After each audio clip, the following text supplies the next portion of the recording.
Hello every Hello everyone, welcome back on my YouTube channel.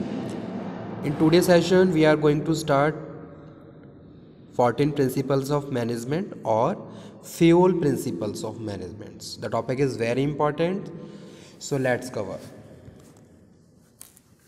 As we know, 14 principles are given by father of modern management who is Henry Fayol. ठीक है, Henry Fayol ने 14 principles of management को describe किया. Okay, so let's cover what are the mean of these principles.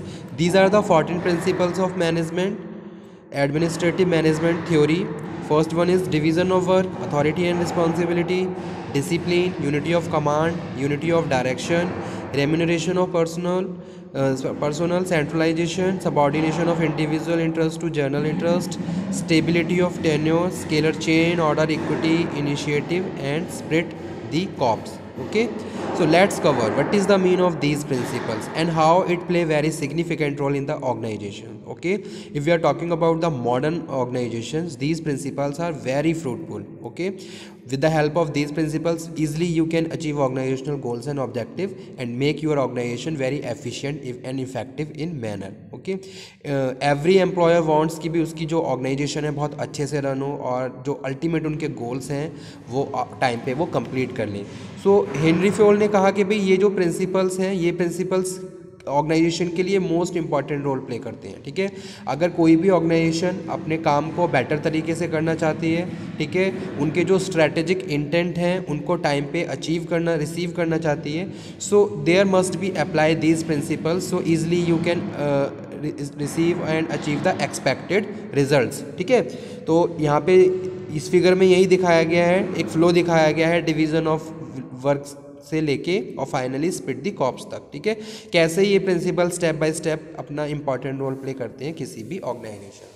So let's cover. Henry Fayol, also known as the father of modern management theory, gave a new perception of concept management. इन्होंने management का एक नया concept दिया. ठीक है, और जो perception था उसको इन्होंने थोड़ा अल्टर किया. ठीक है, he introduced a general theory that can be applied to all level of management and every department. Her level पे अप्लाई हो रही है और हर डिपार्टमेंट में अप्लाई हो रही है. ठीक है, the fuel theory is practiced by the manager to organize and regulate the internal activities of organization, and he concentrated on accomplishing managerial efficiency. So let's cover first principle, division of work. ठीक है, Henry believed that segregating work in the workforce amongst the worker will enhance the quality of work. ठीक है, उनका ये मानना था कि भाई अगर आप जो वर्क है उसको डिवाइड कर दें तो ईजिली उस काम को हम कंप्लीट कर सकते हैं. ठीक है, फ्यूल का ये मानना था कि आप जो भी काम है, जो भी टास्क है, उसको डिवाइड कर दीजिए. जितना आप टास्क को डिवाइड कर देंगे उतना टास्क ईजी हो जाएगा और division of work also leads to specialization also. उन्होंने कहा कि भी जितना आप डिवीज़न ऑफ वर्क करेंगे उतना स्पेशलाइजेशन भी होगा. आप जो भी काम जिस वर्कर को असाइन कर रहे हो वो उसमें स्पेशलाइज हो जाएगा.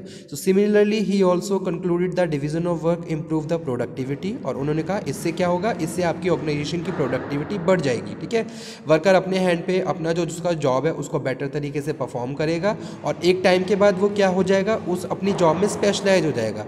जब वो स्पेशलाइज हो जाएगा तो ऑब्वियस है कि भाई उसकी जो वर्किंग एफिशिएंसी है वो भी इंप्रूव हो जाएगी और ऑर्गेनाइजेशन की प्रोडक्टिविटी बढ़ जाएगी. ठीक है, तो सेम चीज़ यहाँ पे लिखी हुई है, efficiency, accuracy and speed of the worker. ठीक है, so this principle is appropriate for the both of managerial as well as the technical work level. ठीक है, तो फर्स्ट प्रिंसिपल यही था, डिवीजन ऑफ वर्क. सेकेंड जो प्रिंसिपल है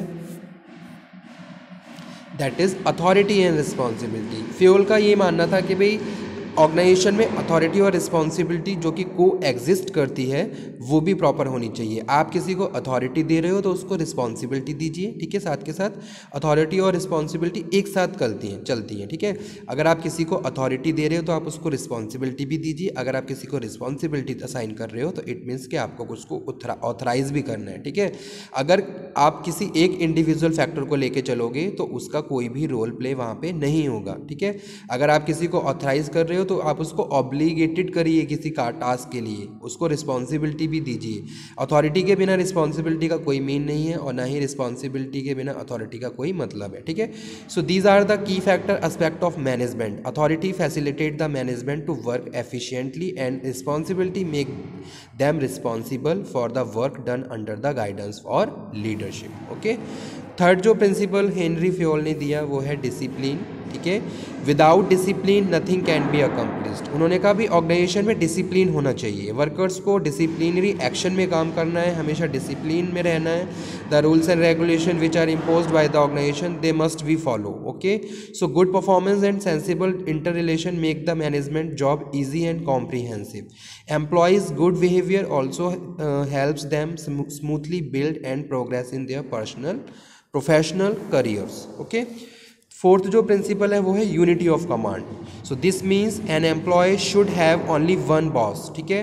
Fayol ने ये कहा कि भाई एक जो भी जितने भी वर्कर्स काम कर रहे हैं उनको उनका कोई एक बॉस होना चाहिए, ठीक है। ऐसा नहीं है एक वर्कर एक टाइम में बहुत सारे बॉस के अंडर में काम कर रहा है, तो वो जब बहुत सारे बॉस के अंडर में काम करेगा, सबको रिपोर्टिंग करेगा, तो वो कोई भी काम बेटर तरीके से नहीं कर पाएगा। तो इन्होंने ये कहा कि भाई यूनिटी ऑफ कमांड होनी चाहिए, वन पर्सन का वन बॉस होना चाहिए, ठीक है। If an employee has to follow more than one boss there will be conflict. तो वहाँ पे कॉन्फ्लिक्ट होने के चांसेस ज़्यादा होंगे और मिसकन्फ्यूज़न हो जाएगा, डिस्प्यूट्स हो जाएंगे, ठीक है। नेक्स्ट जो प्रिंसिपल है वो है unity of direction. So whoever is engaged in the same activity should have a unified goals। हमें एक कॉमन गोल के लिए काम करना है और एक कॉमन डायरेक्शन में लीड करना है। तो फ्योल ने ये कहा कि अगर कोई भी डिपार्टमेंट मैनेजर है तो वो अपने डिपार्टमेंट के लोगों को, सबऑर्डिनेट्स को एक सिंगल डायरेक्शन में मूव करे और उनके एफर्ट्स को इंटीग्रेट करके और एक सिंगल डायरेक्शन में ही यूज़ करे, ठीक है। So this means all the person working in a company should have one goal and motive which will make work easier and achieve that goal easily, ठीक है। तो ये चीज़ अभी आपको क्लियर करनी है कि भाई जितने भी वर्कर्स काम कर रहे हैं, अगर मैं पूरी ऑर्गेनाइजेशन की भी बात करूं तो उसका एक कॉमन गोल है और उस कॉमन गोल के लिए एक ऑर्गेनाइजेशन अलग अलग डिपार्टमेंट में डिवाइड होकर काम कर रही है, ठीक है। लेकिन उनका जो अल्टीमेट गोल है वो क्या है, कॉमन है। तो उसी को यहाँ पे हम बात कर रहे हैं यूनिटी ऑफ डायरेक्शन, और उस कॉमन गोल के लिए आप सभी वर्कर्स को एक सिंगल डायरेक्शन में मूव करेंगे, ना कि अलग अलग डायरेक्शंस में। Subordination of individual interest. This indicates a company should work unitedly towards the interest of the company। जितने भी वर्कर्स काम कर रहे हैं एक कंपनी को ऑर्गेनाइजेशंस के इंटरेस्ट के हिसाब से काम करना चाहिए, rather than कि भाई कोई इंडिविजुअल इंटरेस्ट का मैटर है, ठीक है।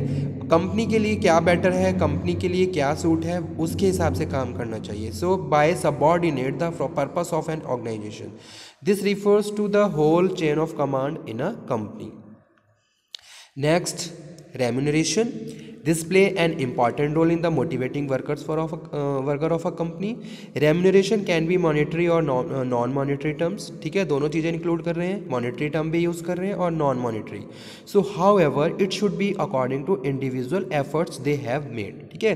तो जो रेम्यूनरेशन है वो इंडिविजुअल के एफर्ट्स के हिसाब से आपको सेट करना है। कौन वर्कर कितना काम कर रहा है, किस तरीके से अपने एफर्ट्स यूज़ कर रहा है, how much they have knowledge and experience. So according to that you have to provide remuneration, monetary और नॉन मॉनेटरी बेनिफिट्स, ठीक है। The two workers who are same background, same experience, same knowledge, then you have to provide a equal monetary benefits to both of them, okay, ताकि कोई conflict ना हो, कोई dispute ना हो। नेक्स्ट है centralization. In any company the management और an authority responsible for the decision making process should be neutral. So however this depend on the size of organization। तो जो सेंट्रलाइजेशन है वो क्या है कि भी हेनरी ने कहा कि भी जो ऑर्गेनाइजेशन सेंट्रलाइज होनी चाहिए। अगर कोई ऑर्गेनाइजेशन सेंट्रलाइज है तो वहाँ पे बेटर तरीके से डिसीजन मेकिंग कर सकते हैं, प्लानिंग कर सकते हैं और उसको इम्प्लीमेंट कर सकते हैं, ठीक है। लेकिन ये डिपेंड करता है साइज ऑफ ऑर्गेनाइजेशन पे कि भी ऑर्गेनाइजेशन कितनी बड़ी है। अगर कोई ऑर्गेनाइजेशन स्मॉल लेवल पे है तो वहाँ पे सेंट्रलाइजेशन को फॉलो किया जा सकता है। अगर कोई भी ऑर्गेनाइजेशन बहुत ज़्यादा बड़ी है तो वहाँ पे सेंट्रलाइजेशन पॉसिबल नहीं होता, ठीक है। So Henri Fayol stressed on the point that there should be balance between hierarchy and division of power, ठीक है, बैलेंस होना चाहिए। नेक्स्ट है scalar chain. Fuel on this principle highlight that the hierarchy step should be from the top to lowest. ठीक है, तो इन्होंने कहा जो भी लेवल है वो टॉप से लोअर की तरफ होना चाहिए. टॉप मैनेजमेंट से मिडिल मैनेजमेंट, मिडिल मैनेजमेंट से lower management. The information flow from top management that first process and proceed to the middle management, तब जाके वो इन्फॉर्मेशन लोअर मैनेजमेंट तक पहुंचेगी. ठीक है, यानी कि टॉप मैनेजमेंट पे जो लीडर्स हैं, एग्जीक्यूटिव्स हैं, वो क्या कर रहे हैं, इन्फॉर्मेशन को फ्लो कर रहे हैं डिपार्टमेंटल मैनेजर्स को, और डिपार्टमेंटल मैनेजर्स अपने अपने सबऑर्डिनेट को उस इन्फॉर्मेशन को कम्युनिकेट कर रहे हैं. तो एक स्केलर चेन होना चाहिए और उसी हिसाब से फिर क्या है, इन्फॉर्मेशन कम और फ्लो होना चाहिए. नेक्स्ट जो प्रिंसिपल फ्योल ने दिया वो था ऑर्डर. उन्होंने कहा कि भाई ऑर्गेनाइजेशन में जितने भी रिसोर्सेज हैं उनका एक सीक्वेंस होना चाहिए, एक ऑर्डर होना चाहिए, और वो ऑर्डर वाइज प्लेस होना चाहिए ताकि आप उनको बेटर तरीके से ऑप्टिमम यूज़ कर सको. Effective utilization of resources also a demand of the organization. So a company should maintain a well-defined work order to have a favorable work climate. The positive atmosphere in the workplace will boost positive productivity. Next one जो principle है वो है equity. All employ should be treated equally and respectfully. ठीक है, उनको आपको equally और respectfully treat करना है. सो ईजिली आप अपने इंटरपर्सनल रिलेशन हेल्दी कर रख सकते हो. ठीक है, first of all you have to behave in very positive manner to your workers. After that they behave same in a manner to you people. Okay, so it is the responsibility of manager that no employee face discrimination नहीं होना चाहिए, equally treat करना है, respectfully treat करना है.